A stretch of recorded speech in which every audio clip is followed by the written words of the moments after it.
2 రోజుల్లోనే 750 కోట్లు మద్యం అమ్మకాలకు నూతన సంవత్సర వేడుకల జోష్. కొట్టురా సపట్లు కొట్టుది, గట్టి కొట్టుది. 2 రోజులల్లా 750 కోట్ల ఆమదానట. అబ్బా రికార్డు. డిసెంబర్లో మొత్తంగా 5102 కోట్ల విక్రయాలు. 2024 డిసెంబర్తో పోలిస్తే 1300 కోట్లు అదనం. ఒక్క సంవత్సరంలో 1300 కోట్లు ఎక్కువ పెంచినామంటే మనం ఏమన్నా గిరాకిస్తున్నామా? ఏమన్నా అదంటావా? ఈసారి కొత్తగా షాపులు తీసుకున్న వాళ్ళకు దాదాపు వాళ్ళ ఫీజు వెళ్ళిపోయింది ఇక వాళ్ళ లాభాలు అయిపోయింది. ఇప్పుడు వచ్చేదంతా లాభం కిందనే, వాళ్ళ పెట్టుబడి అయిపోయింది ఈ నెలలో. కరెక్ట్ టైంలో తీసుకున్నారు వాళ్ళు. డిసెంబర్ 1 నుంచే స్టార్ట్ అయింది వాళ్ళది కొత్త షాపులు. డిసెంబర్ 1 నుంచే మన గ్రామ పంచాయతీ ఎన్నికలు 11 నుంచి ఎన్నికలు 3 విడతలలో మొత్తం హౌస్ ఫుల్. ఈ స్టాక్ తెస్తా ఉంటే కథ దొరుకుడే లేదు ఇక అట్లా తయారైంది. సో మొత్తానికైతే వాళ్ళు కేవలం వ్యాపారులు మాత్రం సంతోషంగా ఉన్నారు.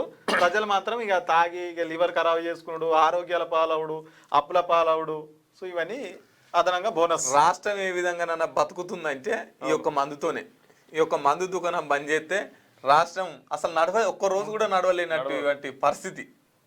ఈ మందు బాబుల వల్లనే టైంకు జీతాలు, టైంకు ఇంత సంక్షేమం, రోజు మొక్కాలే మందు బాబులకు. వాళ్ళ వల్లనే అంతో ఇంతో. కానీ అంత ఉన్నప్పటికీ కూడా వాళ్ళ మీద ఎంత వివక్షత. ఇందాక చూడలే మనం వీడియో. పోలీసు వాళ్ళు రెస్పెక్ట్ చేయాలి, జీతాలు ఇచ్చి ఓనర్ అట్లా కింద మాట పెట్టి తొక్కుతారు. అంత దుర్మార్గం. ఓనర్ మీ బాస్ ఆయనే. పాపం ఆయన ఎంత తాగిండు, ఎంత ట్యాక్స్ వచ్చింది ఆయన వల్ల. ఇంత తాగితే నువ్వు అంత పెద్ద ఆయనే. తర్వాత CEO, తర్వాత MD, చైర్మన్.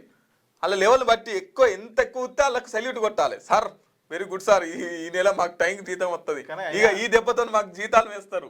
కానీ అయినా వాల్యూ లేకుండా పోతుంది నిజంగా. లేదు వాళ్ళకు మీరు అట్లా చిన్న చూపు చూడొద్దు.